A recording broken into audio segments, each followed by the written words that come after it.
اعلیٰ حضرت مفتی اعظم حجت الاسلام بریلی تجھے سلام۔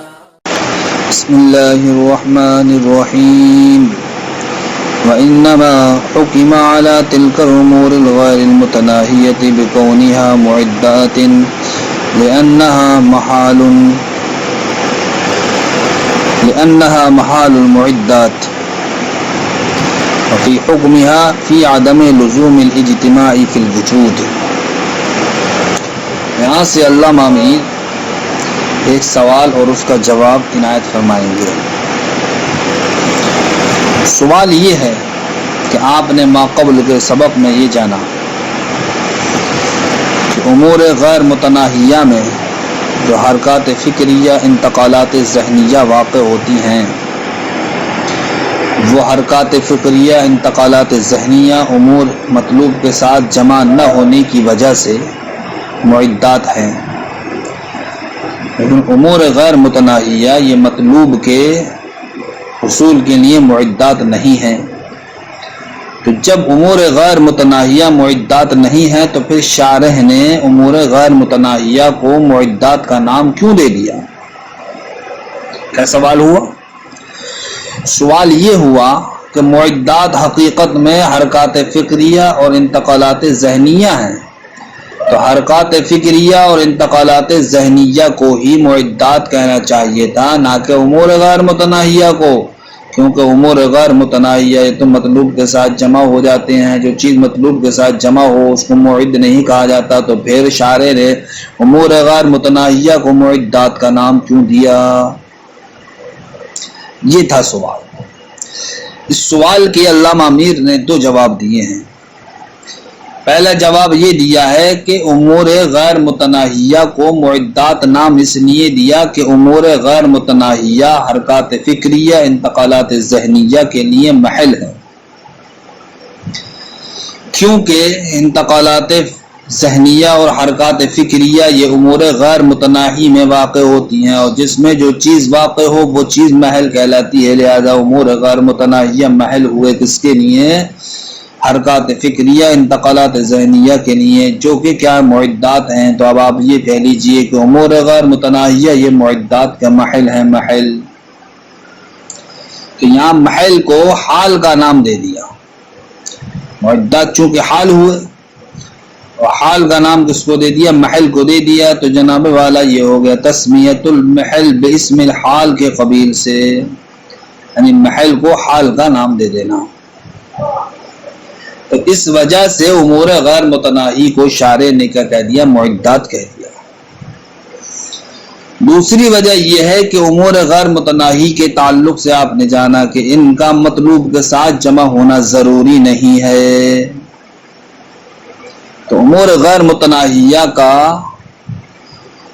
اجتماع مطلوب کے ساتھ ضروری نہیں ہے، اور معدات کس کو کہتے ہیں؟ جو مطلوب کے ساتھ جمع نہ ہو۔ تو دیکھیے معدات بھی جمع نہیں ہو رہے ہیں، اور امور غیر متناہیہ کا بھی وجود مطلوب کے ساتھ ضروری نہیں ہے، تو دونوں دیکھیے آپ نہ ہونے میں شریک ہو گئے، مطلوب کے ساتھ جمع نہ ہونے میں شریک ہو گئے۔ اس شرکت کی وجہ سے امور غیر متناہیہ کو کیا کہہ دیا؟ معدات کہہ دیا، کہ امور غیر متناہیہ مطلوب کے ساتھ جمع نہ ہونے میں شریک ہو گئے، کس کے؟ معدات کے، کہ جس طریقے سے معد مطلوب کے ساتھ جمع نہیں ہوتا ہے، اسی طریقے سے امور غیر متناہیہ کا بھی مطلوب کے ساتھ وجود ضروری نہیں ہے۔ تو دوسری وجہ یہ ہوئی امور غیر متناہی کو معدات کہنے کی۔ وَإِنَّمَا حُكِمَ جزئی نیز حکم لگایا گیا اعلیٰ تلک الامور غیر المتناہیہ، امور غیر متناہیہ پر، کونہا معدات، کائے گا معدات ہونے کا۔ پہلا جواب اس لیے کہ لأنہا محال المعدات، کے امور غیر متناہیہ یہ کیا ہے؟ معدات کے محل ہے۔ محل تو یہ تسمیت المحل باسم الحال کے قبیل سے۔ وفی حکمیا، دوسرا جواب یہ ہے کہ جناب والا امور غیر متناہیہ یہ معدات کے حکم میں ہے۔ کس اعتبار سے؟ فی عدم لزوم الاجتماع فی الوجود، وجود میں اجتماع کے لازم نہ ہونے میں، یعنی جس طریقے سے معدات مطلوب کے ساتھ جمع نہیں ہوتے ہیں، اسی طریقے سے امور غیر متناہیہ کا بھی تو حال ہے کہ وجود میں ان کا بھی اجتماع مطلوب کے ساتھ ضروری نہیں ہے۔ اس نہ ہونے میں شریک ہونے کی وجہ سے امور غیر متناہی کو بھی معدات کہہ دیا گیا۔ اب سوال یہ ہوتا ہے کہ جب امور غیر متناہیہ اور معد یہ دونوں شریک ہو گئے، یعنی کہ دونوں ایک سے ہو گئے کہ معدات بھی مطلوب کے ساتھ جمع نہیں ہوتے ہیں اور امور غیر متناہیہ بھی مطلوب کے ساتھ ان کا بھی جمع ہونا ضروری نہیں ہے، تو جب یہ دونوں کے دونوں یعنی معدات اور امور غیر متناہیہ جب یہ دونوں ایک ہی چیز ہو گئے تو پھر ان کے درمیان اب امتیاز کیسے ہوگا، فرق کیسے ہوگا؟ تو اس کے تعلق سے علامہ میر جواب دیتے ہیں وَإِنْ كَانَتْ مُمْتَازَةً عَنِ الْمُعِدَّاتِ فِي جَوَازِ الْاجْتِمَاعِ فِي الْجُمْلَةِ کہ امور غیر متناہیہ اور معدات میں دوسرے جواب کے اعتبار سے پھر بھی فرق رہے گا، وہ اس میں رہے گا کہ امور معدات تو وہ ہیں جو کسی بھی صورت میں مطلوب کے ساتھ جمع نہیں ہوتے ہیں، لیکن جناب والا امور غیر متناہی تو وہ ہیں جو فی الجملہ مطلوب کے ساتھ جمع بھی ہو جاتے ہیں۔ تو امور غیر متناہیہ کا فی الجملہ مطلوب کے ساتھ جمع ہو جانا یہ جناب والا امور غیر متناہیہ کو معدات سے کیا کر دے گا؟ ممتاز کر دے گا۔ وَإِنْ كَانَتْ مُمْتَازَةً اگرچہ جناب والا امور غیر متناہیہ ممتاز ہیں عن المعدات کیسے معدات سے، کیوں؟ فی جواز الاجتماع فی الجملہ اس لیے کہ جناب والا امور غیر متناہیہ فی الجملہ مطلوب کے ساتھ جمع ہو جاتے ہیں، یعنی مطلوب کے ساتھ فی الجملہ جمع ہونا ان کا جائز ہے، برخلاف معدات کے کہ معدات فی الجملہ بھی جمع نہیں ہوتے۔ فَإِنْ قُلْتَ الْعُلُومَ السَّابِقَةُ وَإِنْ لَمْ يَجِبْ اجْتِمَاعُهَا مَعَ الْمَطْلُوبِ مُفَصَّلًا أي بالفعل لكنها يجب أن تجامعه مجملة أي بالقوة القريبة كما ذكرت في المسائل الحنسية۔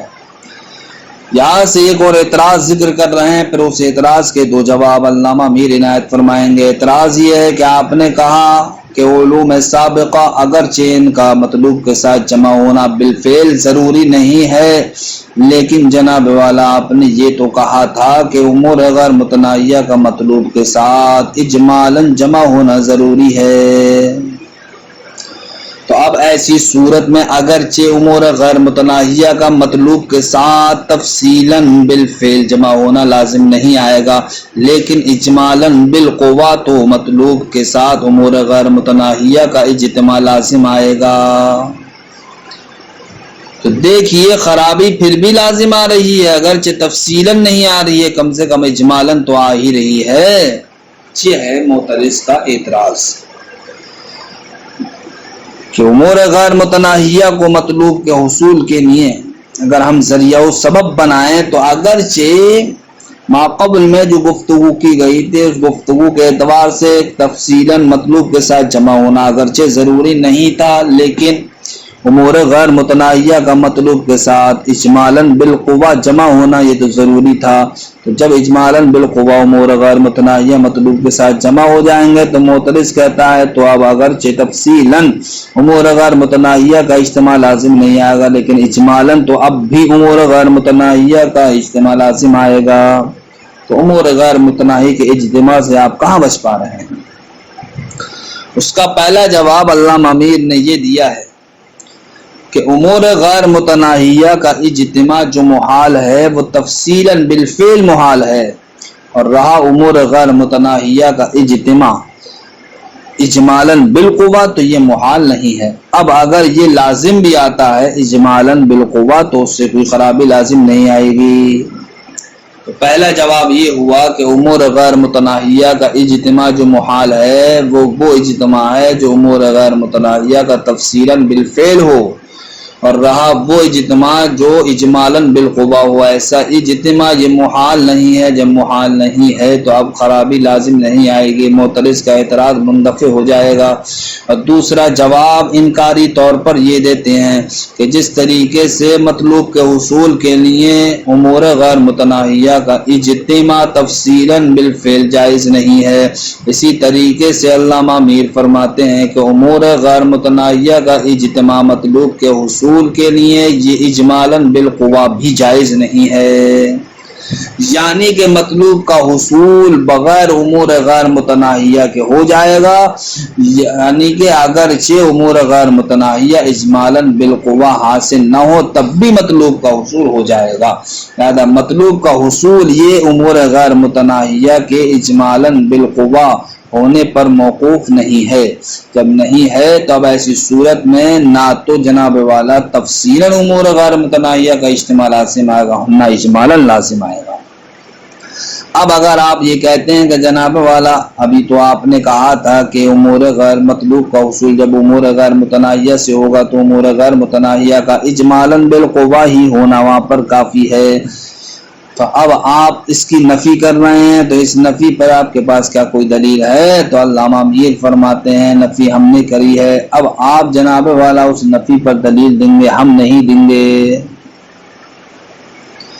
فرماتے ہیں فَإِن قُلْتَ اگر آپ اعتراض کریں العلوم السابقہ کے علوم سابقہ وَإِن لَمْ يَجْتَمِعْ اجتماعها اگرچہ ان کا اجتماع واجب نہیں ہے مع المطلوب مطلوب کے ساتھ مفصلۃً ای بالفعل تفصیلاً بالفعل لکنہا لیکن امور غیر متناہیہ کا اجتماع یجب واجب ہے ان تجامعہ مجملۃً ای بالقوۃ القریبہ کہ وہ مطلوب کے ساتھ اجمالاً بالقوہ کیا ہو جمع ہو جائیں کما ذکرت فی المسائل الحنسیہ جیسا کہ ما قبل میں مسائل حنسیہ میں ذکر کیا۔ تو اس کا جواب دیتے ہیں قلت میں کہتا ہوں ادراک النفس دفعۃً واحدہ کہ نفس کا دفعۃً واحدہ لامور غیر متناہیۃ امور غیر متناہیہ کا ادراک کرنا مجملۃً اجمالاً غیر محال یہ محال نہیں ہے۔ وانما المحال اور جو محال ہے وہ تو ادراک ہوا امور غیر متناہیہ کا ادراک کرنا ہے یا دفعۃً مفصلۃً دفعۃً واحدہ تفصیلاً، تو تفصیلاً امور غیر متناہیہ کا ادراک یہ تو محال ہے لیکن اجمالاً یہ محال نہیں ہے۔ اب اگر اجمالاً لازم بھی آتا ہے تو کوئی قباحت کی بات نہیں ہے۔ فیجوز تو جائز ہے کہ ان یحصل للنفس امور غیر متناہیۃ مفصلۃ فی ازمنۃ غیر متناہیۃ کہ نفس کے لیے امور غیر متناہیہ تفصیلاً یہ زمانہ غیر متناہی میں کیا ہو حاصل ہو جائیں۔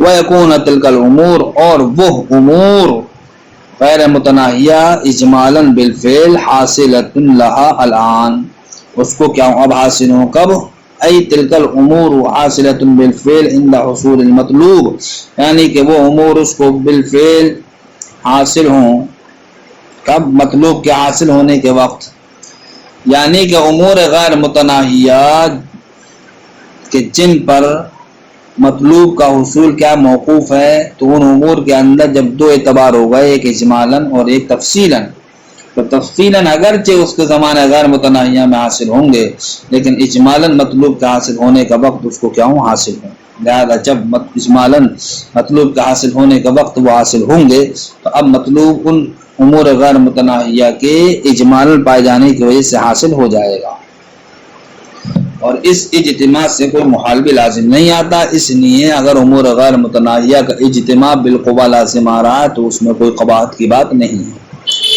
جاز ایضاً یہاں سے دوسرا جواب دے رہے ہیں کہ یہ بات بھی جائز ہے کہ ان لا تکون حاصلۃ بالقوۃ القریبہ کہ جناب والا مطلوب کے حصول کے لیے امور غیر متناہیہ کا اجمالاً بالقوہ ہونا یہ بھی ضروری نہیں ہے، لہذا جب مطلوب کا حصول امور غیر متناہیہ کی اجمالاً کے بغیر ہی جب مطلوب کا حصول ہو جائے گا تو اب ایسی صورت میں امور غیر متناہیہ کا اجتماع بالقوہ بھی لازم نہیں آئے گا، لہذا اس صورت میں بھی معترض کا اعتراض منتفی ہو جائے گا۔ جاز ایضاً تو اب یہ بھی جائز ہے کہ ان لا تکون حاصلۃ بالقوۃ القریبہ کہ وہ امور غیر متناہیہ اس کو بالقوہ قریبہ بھی حاصل نہ ہو، فلا بد لنفی هذا الجواز من دلیل تو اب اس جواز کی نفی کے لیے دلیل کیا ہے ضروری ہے، لہذا اب آپ پر وارد ہے آپ پر لازم ہے کہ جناب والا ہم نے جو نفی کی ہے اس نفی پر اب آپ دلیل پیش کیے، ہم دلیل پیش نہیں کریں گے۔ السلام علیکم ورحمۃ اللہ۔